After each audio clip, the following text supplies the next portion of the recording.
Let me make this clear. You cannot put a president, former president, current president, into prison, into jail.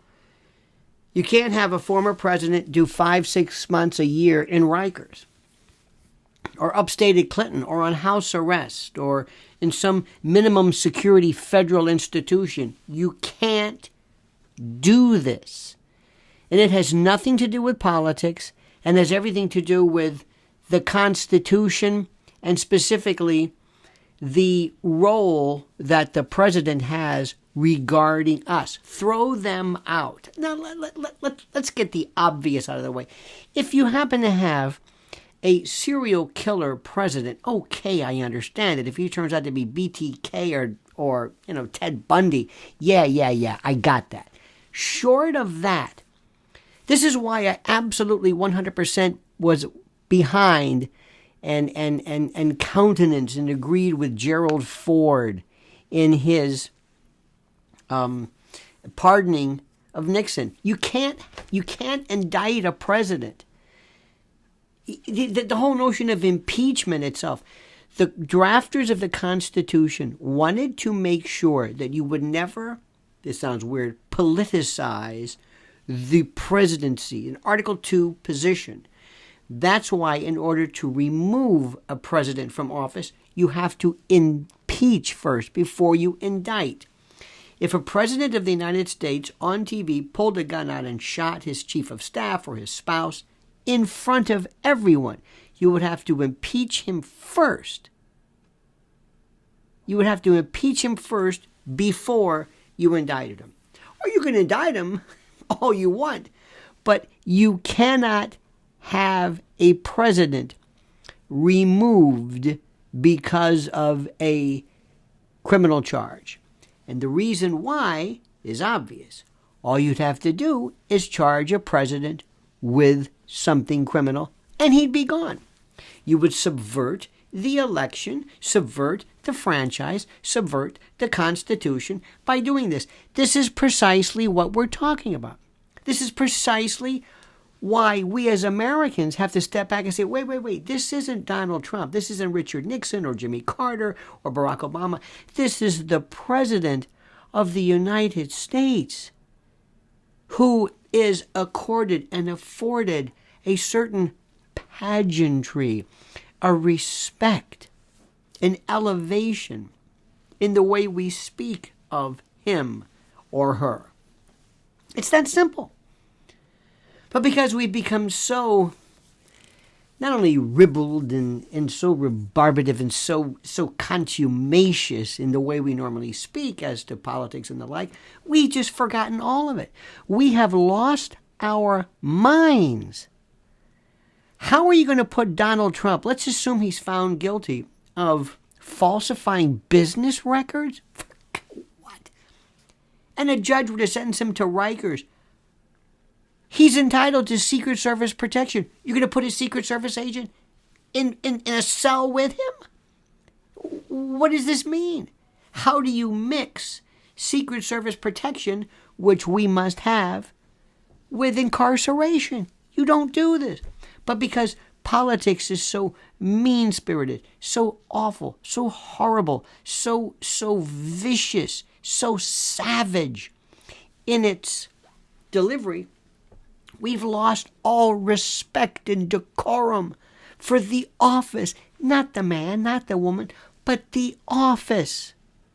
Everything we do has been so relegated, so diluted, so destroyed by this social media scrum that we've lost all sense of I'm going to say it, decorum, respect, dignity. These words mean nothing to us. They mean nothing to us. We're unable to even, we don't even understand this. What are you talking about? We're a vile, hugely profane civilization that thinks the F-bomb is a version of or like or some kind of verbal hamburger helper. We're coprolalic.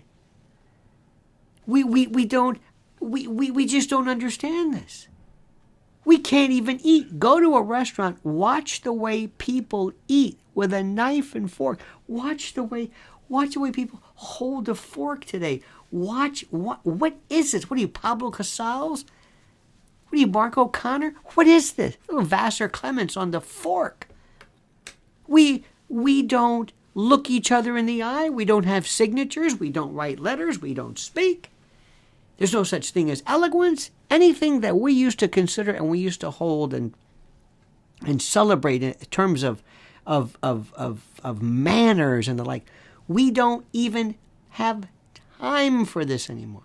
And you may think I'm just some priggish, some wizened, decrepit coot from a time long gone. Maybe I am. I'm proud to say, if being respectful, if believing in manners, and believing in, and I'm not Letitia Baldridge, I'm not, Miss Manners, I'm not talking about that. I'm talking about being able to have reverence for the office. Now, I'm not going to tell you in any way whatsoever that there are times when Donald Trump makes it real hard to remember these aspects. Oh, I'm with you. Some of the things he said as an indictment is pending regarding Stormy Daniels and what his son has said, Don Jr., I don't understand this. I'm with you on that one, if you find that distasteful. Others say, so what? No, it applies to everyone. They're even made. I heard people on pretty highfalutin news programs make fun of Alvin Bragg's weight. What? Listen, not make, well, you'll make fun if you want. It's a free country, but concern yourself with what he's doing. Concern yourself with the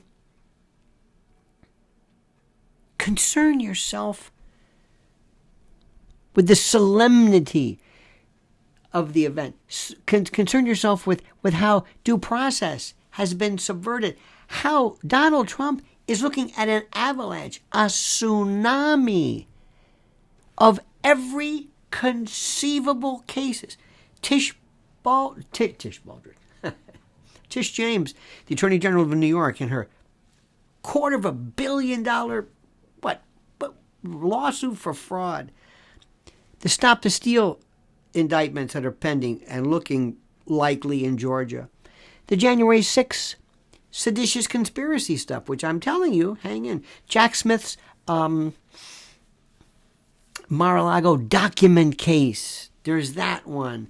There's the E. Jean Carroll sexual battery case, which people are forgetting about, which has some very serious components to this. And I'm missing another one. There's another one somewhere. I mean, there's so many. It's.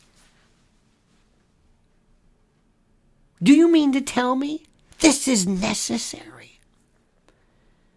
Now, what I'm saying is not by any stretch of the imagination illegal.